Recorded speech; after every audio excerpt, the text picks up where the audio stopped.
Stefon Diggs was just traded to the Houston Texans. Seems like there's a team doing everything it possibly can to get a championship. What? The Houston Texans are supposed to be a dumpster fire for at least another decade or two. The team that was supposed to suck forever. So the Bills get a second-round pick next year. The Texans get Diggs, a sixth-round pick this year, a fifth-round pick next year.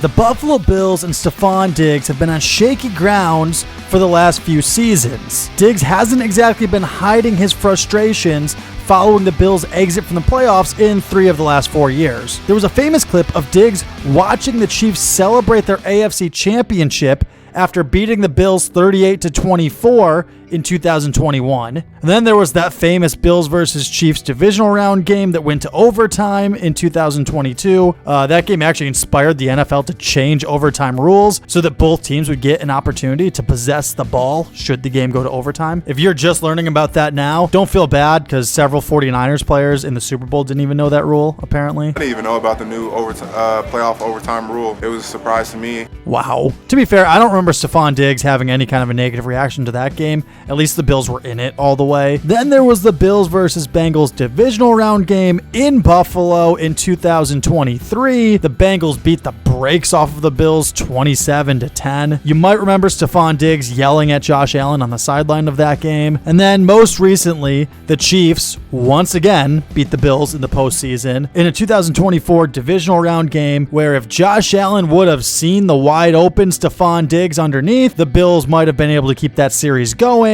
and they might have been able to score and take the lead and ultimately win that game, which you can definitely understand Stefon Diggs' frustration and Bills Mafia's frustration with that because we all saw how poorly the Ravens played against the Chiefs a week later. So it's not hard to believe that the Bills could have beat the Ravens, gotten to the Super Bowl, and then it would have been Bills versus 49ers. Now, I'm not sure that the Bills would have beat the 49ers. All of this tension between the Bills and Stefon Diggs kept building up and building up and building up until this morning when finally the Bills reached their breaking point. The Bills traded Stefon Diggs, a 2024 sixth round pick, and a 2025 fifth round pick to the Houston Texans for a 2025 second round pick. All right, so how did this trade come about? Well, to be fair, this was something a lot of us thought was going to happen this offseason. We all kind of sensed that Stefon Diggs wanted out of Buffalo. Remember back in November when Stefon Diggs' brother, Trayvon Diggs, who plays for the Cowboys, he tweeted out, "Man, 14 got to get up out of there." Following that, it would have been really easy for Stefon to correct that and say something to the effect of, "I love being in Buffalo. I love being a Bill. I don't want to go anywhere. I want to stay here. This is my home. I love being in this city. I love playing for this city." Something to that effect. I love Bills Mafia, whatever. But he didn't say any of that. And I think that that's telling. Even when Russell Wilson wanted out of Seattle, that dude still stood there at the podium and said, "I want to win 3 more Super Bowls with the Seahawks." Now, I'm not saying that I want Stefon Diggs to be disingenuous. Honestly, I'd rather him handle it the way he handled it, which does give you an indication of how he feels. The trouble for Diggs is that this isn't the first time he's caused an issue for his team. In week 5 of the 2019 season, Stefon Diggs skipped a practice with the Minnesota Vikings without telling any of his coaches his intention to miss practice. In a 2020 interview, Diggs revealed to ESPN he didn't see how the Vikings would be good for his career, which is why he skipped practice to force his way out of Minnesota. Diggs said, "The Vikings were kind of gearing towards a run-heavy offense. At that time, I didn't know it going in. I didn't know it was going to be that way. They only would allow me to do so much. In my eyes, it wasn't going to be in the best interest of my career." That offseason, the Vikings traded Diggs and a 2020 7th-round pick to the Bills in exchange for a 2020 first, 5th, 6th, and 2021 4th-round pick. Just a few years later, Diggs' behavior repeated itself when he skipped the first day of mini camps in June of 2023. Sean McDermott said this when asked about Diggs missing mini camp. "Steph is not here. Everybody else is here at the current time." What are you about that? Oh, very concerned. Yeah, very concerned. And then the next day when Stefon Diggs showed up to the second day of mini camp, McDermott walked back his comments, saying, "We got to a point yesterday where we just felt like we all needed a break and some space, so I gave Steph permission to get some space and head out, and then picked up those conversations after practice." All right, now those 2 press conferences falling on back-to-back days probably doesn't make a lot of sense. If I'm feeling generous to Sean McDermott, and if I'm going to give him the benefit of the doubt, I guess both statements could be true. On Monday, after you tell Stefon Diggs, hey, all right, tensions are high, you know what, let's take some time. Go ahead, go home, whatever. After you say that, then you do your press conference. At your press conference, the reporters ask, hey, how come Stefon Diggs isn't here? You go, yeah, he's not here. I'm concerned about it. That could all be true, and that could be the way that it played out. Yeah, I don't buy it. I think it's just as likely that Diggs skipped minicamp to send a message to the team like he had done in Minnesota. He skipped minicamp to send a message to the team. I think it's possible that McDermott was simply covering up the fact that Diggs skipped minicamp because he didn't want pretensions between Diggs and the Bills to continue to raise while we're about to go into a season together. I think McDermott was probably looking for the most peaceful resolution, but I don't know. I'm not a big McDermott fan. Look, he's done enough to get the Bills into the postseason every year, but he's been outcoached by everyone in the postseason. He hasn't been able to outcoach Andy Reid in the postseason, hasn't been able to outcoach Zach Taylor in the postseason. I could probably get over all of that and assume that at some point he's going to break through and figure it out. But then there was that bombshell story last year about how Sean McDermott using Al-Qaeda as a positive example of communication skills in one of his team speeches. And if that's not a bad enough team speech, he also gave a team speech where he talked about a woman who drove her car off of Niagara Falls and how fire and rescue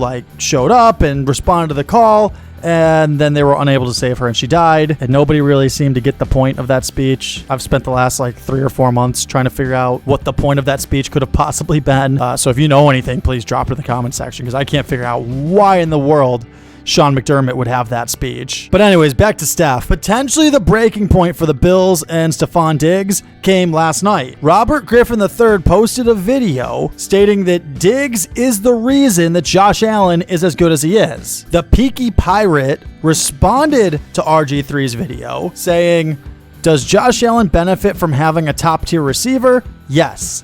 Is he essential to his success? No. And then Stefon Diggs jumped in on the conversation with, you sure? Less than 24 hours later, the Buffalo Bills have traded Stefon Diggs. And not only did they trade him, but they traded him plus 2 draft picks for just 1 draft pick in return. That draft pick being a 2025 second round pick. Not a 2024 second round pick, as in the draft that's happening later this month. Not a pick for this year's draft, but a pick for next year's draft. And on top of that, according to overthecap.com, trading Diggs right now incurs $31 million in dead cap, with a net savings of negative $3.2 million. In other words, no savings. It doesn't save you money to trade him right now. Meanwhile, trading him after June 1st would have only incurred $8.8 million in dead cap, with over $19 million in savings. So when I first came across this on overthecap.com, my first thought was, okay, well, usually what happens in these instances is that teams will actually agree to a trade. We'll get the news of the trade. It'll be breaking news, and it'll be all but official. And so it'll be official, but they'll just wait until after June 1st to make it official. And teams never back out of those, because then you would never trade with that team ever again. There's a code amongst these GMs that once we say deal, it's a done deal. But then it occurred to me that no, that's not possible in this scenario, because one of the picks that the Bills are sending to the Texans is for this draft, as in the end of this month. So they can't wait till post June 1st to make it official. The trade needs to be official right now. So in other words, the Bills wanted Diggs gone so badly that they don't care about making logical cap decisions. They just want him the heck out of Buffalo right now. And that leads me to believe that this decision didn't come from Bills GM Brandon Beane, because when stuff like this happens, it's usually over the GM's head. Your GM is supposed to be more analytical and logical, less emotional. So when a decision like this happens that seems this rash and this, hey, screw the rules, screw the costs, I don't care about the money, it's usually a billionaire making that decision, which is usually the owner. So it would not surprise me if Terry Pegula, owner of the Buffalo Bills, if he saw that tweet from Diggs last night asking, are you sure that Josh Allen is good without me? It would not surprise me if Terry Pegula saw that tweet and got Brandon Beane on the phone and said, you know what? I don't care what it costs. I don't care what it does to our cap. You get this man out of Buffalo today. And for the Texans, that potentially rash decision from Pegula might have just gave them a really easy win here. They're walking out of this deal with one more draft pick than they walked into the deal with. And the pick that they're trading to Buffalo wasn't even originally their pick. It's actually a Minnesota Vikings pick that they acquired in March. And I do think that there's something poetic about it being a Vikings pick that the Bills are getting back for Stefon Diggs. But the Texans are going into this season with CJ Stroud, Joe Mixon, Stefon Diggs, Nico Collins, and Tank Dell. I mean, the Texans might have just become the best receiving core, the deepest receiving core in the NFL. They're right up there with the Jets and the Seahawks. In fact, that very question of who of those three has the best receiving core, or is there a fourth one I'm not thinking of, who has the best receiving core, that very question is actually, we're taking a poll right now on the Instagram page at Mike Adams Football, and we're taking a poll on the community section of the YouTube page at Mike Adams Football. If you have a thought on that, feel free to check that out and post your vote. But overall on this trade, I'm giving the Texans an A+. They're getting a wide receiver who's gone over 1,100 yards in each of the last 4 seasons with the Bills. He's somebody who helped Josh Allen early in his career, so now he'll have a chance to help CJ Stroud early in his career.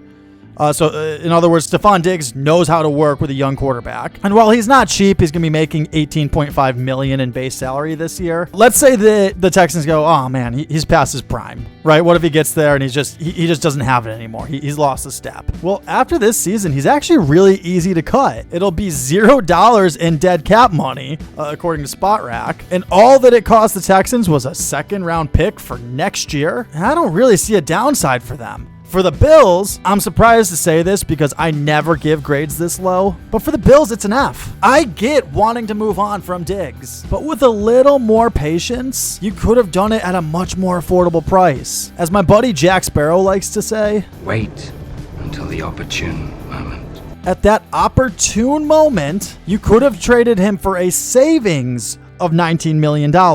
Unless there's something I'm missing about how this all works, and feel free to check me in the comments section if you know something I don't know about this. But if the Bills just would have waited until June 1st, they still could have gotten a second rounder. I feel very strongly that they still could have gotten a second rounder for Diggs. And as long as they didn't come off as desperate to part from him, I think that they wouldn't have had to sweeten the deal with some late round picks from them. So it wouldn't have cost them 2 picks to get back 1. Look, there's plenty of teams that could use a wide receiver like Stefon Diggs. I mean, it seems like it would be a no-brainer for wide receiver needy teams like the Patriots. Okay, fine. Maybe you don't want to trade in the division. So then what about the Titans or the Panthers? You're going to tell me that none of those teams and no one else in the NFL would be willing to flip you a second or a third for Stefon Diggs? Especially after the draft, if somebody ends up not getting a receiver they thought they were going to get, and suddenly they're like, oh man, we really still need a wide receiver, then it could easily be worth a second to somebody. Okay, let's go worst case scenario. So the Bills still want to get rid of Stefon Diggs, but now they can't find a trading partner. Cutting him post June 1st, once again, according to Over the Cap, cutting him post June 1st would have been $27 million in dead money, so $4 million less in dead money than trading him just cost, and it would have been a net savings of $500,000. $500K is nothing in the NFL, but at least you're saving instead of going into a negative savings, which is to say not saving. Financially, it would be a better decision to cut him post June 1st than trading him pre-June 1st. Once again, I'm trying to give Brandon Beane the benefit of the doubt here, and I'm just going to assume that the order came from the owner, but man, wow. I just don't get this one, guys. But look, let me know what you think in the comments section, especially if you're a Bills fan or if you're a Texans fan. I really want to hear how you feel about this trade. If you haven't done so already, please like and subscribe for more NFL and college football content. I'll catch you guys next time. Later.